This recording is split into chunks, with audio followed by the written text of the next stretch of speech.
Monsenhor Tissier, pedindo para não partir em guerra contra Monsieur Fellet. Uma expressão, bom, não se trata, bom, uma expressão, não? E respondi, Monsenhor, claro que é uma carta delicada de responder, um homem a quem não devemos muita coisa e que já esteve aqui várias vezes, mas eu falei para ele que ele podia ficar seguro que eu não tenho nenhum desejo de prejudicar a obra de Monsieur Lefebvre, que eu não tenho nenhum desejo de fomentar o espírito de revolta, que é a essência do liberalismo. E que se eu não compartilhava com as decisões de Monsenhor Fellet, por uma questão de doutrina. As declarações de Monsenhor Fellet na televisão americana, a sua declaração de abril de 2012, que a gente poderia estudar no catecismo,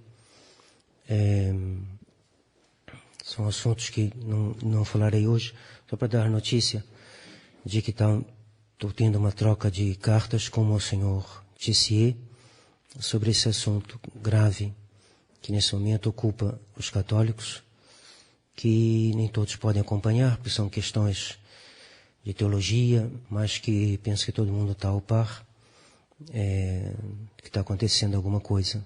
E mesmo o irmão da Sofia, o Père Jean-Dominique, me confirmou que a situação é grave.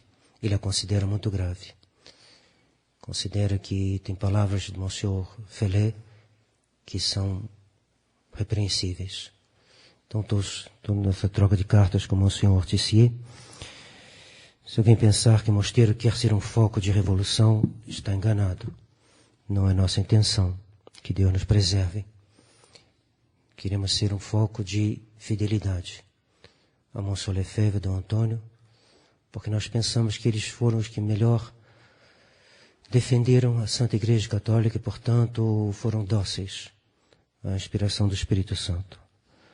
Bom, vamos continuar nosso catecismo.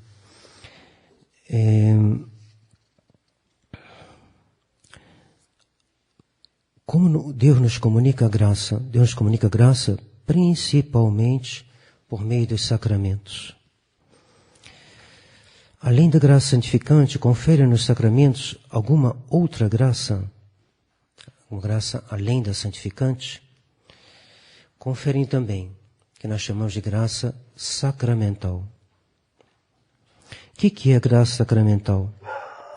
Ela consiste no direito de se adquirir, recebendo qualquer sacramento, de ter em tempo oportuno as graças atuais necessárias para cumprir as obrigações que derivam dos sacramentos recebidos. Por exemplo, uma pessoa que não se casou na igreja, não só ela está em pecado mortal, se ele for católico, mas também ele não recebe nenhuma graça para receber, que nem nenhum direito a uma graça sacramental, já que ele recusou o sacramento. Pode receber a graça, que Deus tem piedade e às vezes toca o coração daquele que tomou um caminho errado. Mas ele não recebe a graça sacramental, que lhe dá direito de receber uma graça atual para gerir as dificuldades daquele estado que é o seu, para ter o discernimento, a educação dos filhos, para ter a paciência, suportar a vida em comum, etc. Então ele se priva desse fundamento a outras graças, dessa garantia de outras graças, porque ele se priva da graça sacramental. Da mesma maneira, o batizado, quem foi batizado, recebe não só a graça do batismo, mas um certo direito a graças para conservar as promessas do seu batismo. Assim, a confirmação. Quem não está confirmado, normalmente é mais fraco do que quem está. Alguém que é batizado, mas não confirmado, e terá mais dificuldade em defender a fé. Por quê? Porque a confirmação faz dele um soldado. E se ele é um soldado, o Senhor dará a ele as armas para ele combater, defender a fé católica. E assim, o sacramento confere não só a graça, mas um direito a outras graças, devido à graça chamada sacramental. Assim, continua São Pio X, quando fomos batizados, recebemos o direito de ter as graças necessárias para viver cristamente. Tem pais que não batizam as crianças logo e às vezes esperam não só alguns meses, mas vários anos. É um grave, grave erro. E se é por pura ignorância, bom, mas é um gravíssimo erro, e se é com conhecimento de causa, um gravíssimo pecado. Por quê? Porque a criança entrará na vida sem a graça sacramental. Como diz São Pio X, quando fomos batizados, recebemos o direito a ter as graças necessárias para viver cristamente. E se a criança chega à idade da razão sem essa graça, ele terá sido pego de improviso pelo demônio. E ele terá menos graças para resistir. E ele, na maior parte dos casos, um grande número dos casos, cairá em pecado mortal. Dão sempre os sacramentos a graça a quem os recebe. Os sacramentos dão sempre a graça, contanto que se recebam com as disposições necessárias. Antes da missa domingo, temos a cerimônia do Asperges Me, que no tempo de Páscoa é uma outra antífona, né? Que a gente canta, então, mas é essa cerimônia pela qual o padre entoa uma antífona, depois vem aspergindo a todos que estão presentes. Por quê? Para quê? Para nos preparar. Por quê? Porque o sacramento deve ser recebido com as disposições necessárias. E as disposições, às vezes, a gente não tem por distração. A gente não tem por falta de arrependimento. A gente não tem porque a gente não está em estado de graça. A gente não tem porque a gente está preocupado tanto com uma outra coisa que recebe sem nem prestar atenção. Então, essa preparação, como diz São Pio X, os sacramentos dão sempre a graça, contanto que se receba com as disposições necessárias. Tem umas que são indispensáveis, outras são só que tornam o sacramento mais frutuoso, como nós veremos. Quem deu aos sacramentos a virtude de conferir a graça foi Jesus Cristo, por sua paixão e morte. Paixão e morte. Houve uma discussão que se originou mesmo dentro da tradição a respeito da causa eficiente da redenção. É uma tendência um pouco moderna de querer pô-la mais do lado, puxar um pouco para o lado da ressurreição e diminuir o papel da paixão e morte. São Pio X, ele nos diz claramente, quem deu a virtude de conferir a graça foi Jesus Cristo, que por sua paixão e morte nos deu o sacramento a virtude de conferir a graça. Porque a ressurreição já é uma recompensa para Nosso Senhor. Ele fez aquilo que realmente nos salvou, que é a sua morte, paixão e morte.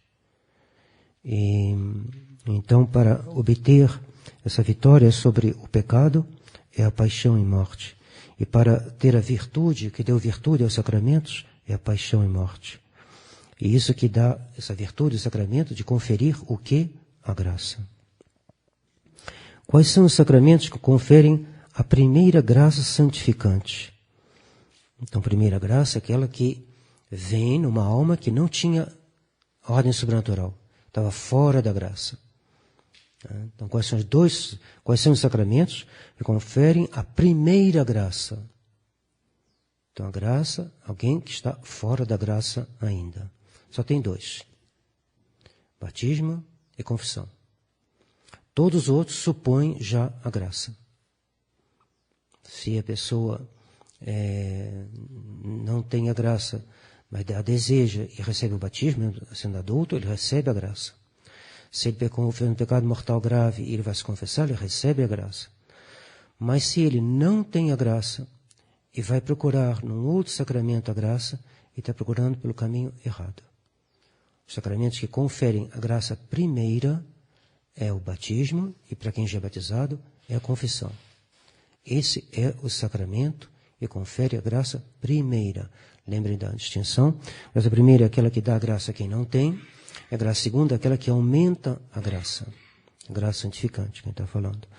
que se distingue da graça atual. O que é a graça atual? É uma inspiração local, localizada, atual, para fazer um pequeno esforço a mais, um ato mais perfeito. Rezar, né? Graça que Deus vai dando assim, pingadinho, por assim dizer. E a graça santificante é diferente, não é uma moção para fazer uma coisa, é um estado na essência da minha alma. É a presença da Santíssima Trindade no fundo da alma, na essência da alma. Então, graça santificante transforma. A pessoa é outra pessoa.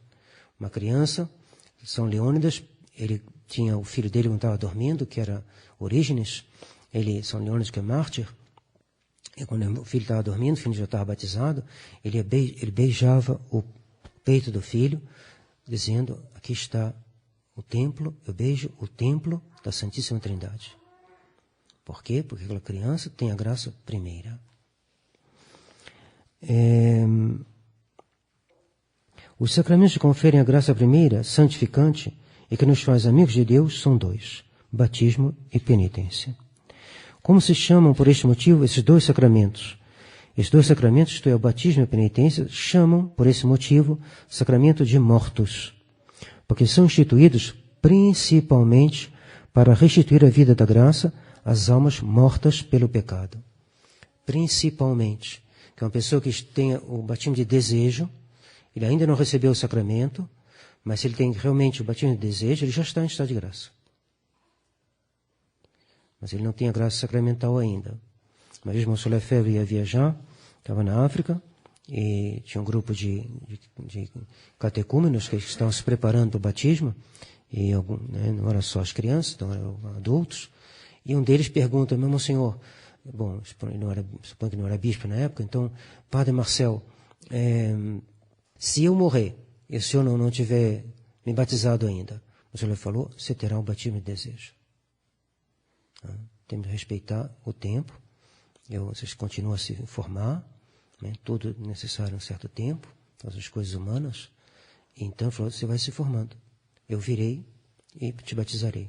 Se você morrer antes, você tem um batismo de desejo, contanto que você realmente o deseja.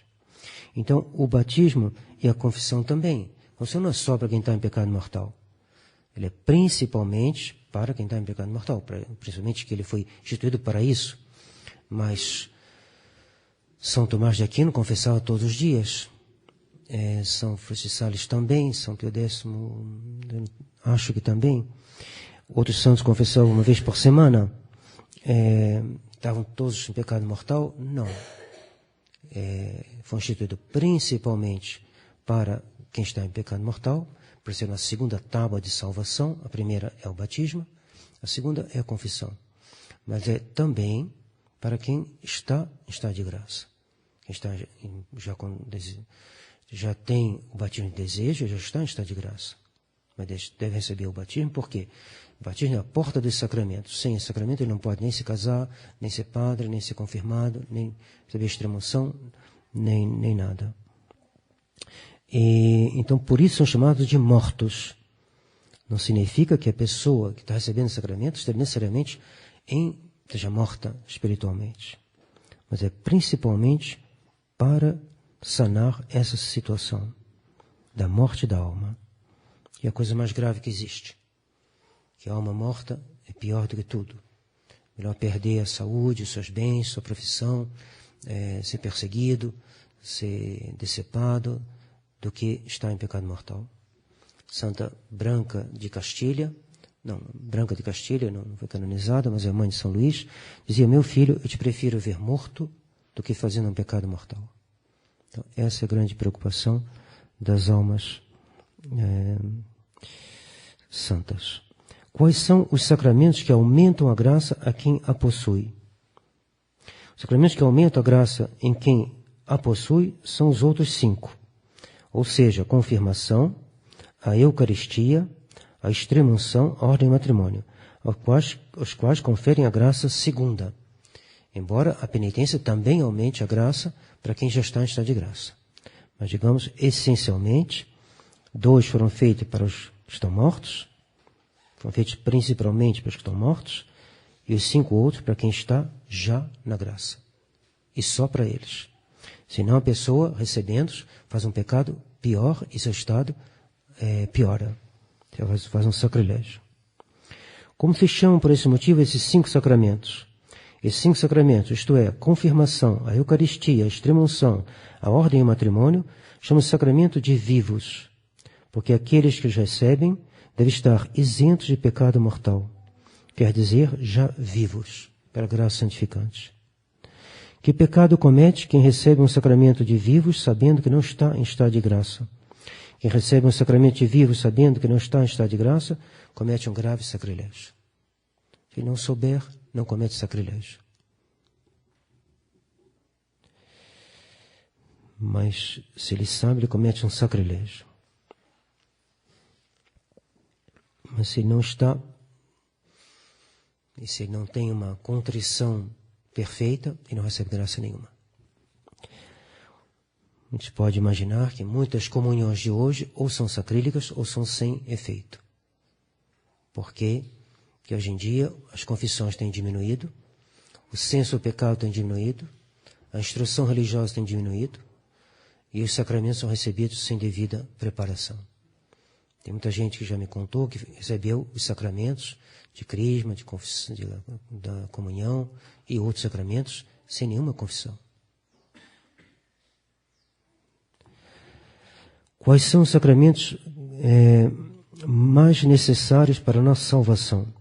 Os sacramentos mais necessários para a nossa salvação são 2, o batismo e a penitência. O batismo é necessário absolutamente para todos. Tem uma pergunta que se faz, né? A criança que morreu sem o batismo, mas os pais eram católicos. Essa criança pode ir para o céu? Ou ela vai necessariamente, ou ela está impedida de entrar no céu? A resposta habitual, doutrina comum da Igreja, é que ela não pode entrar no céu, porque ele é absolutamente necessário para todos. E o batismo de desejo só existe naquele que o deseja, isto é, quem já chegou no uso da razão. Isso é a doutrina comum. E a penitência é necessária para todos aqueles que pecaram mortalmente depois do batismo. Qual o maior de todos os sacramentos? O maior de todos os sacramentos é o sacramento da Eucaristia, que contém não só a graça, mas também o mesmo Jesus Cristo, isto é, o autor da graça, e dos sacramentos. Então, a graça, os sacramentos dão a graça, e a Eucaristia dá o autor da graça, dá Deus Ele mesmo, corpo, sangue, alma e divindade. Em nome do Pai, do Filho e do Espírito Santo. Amém.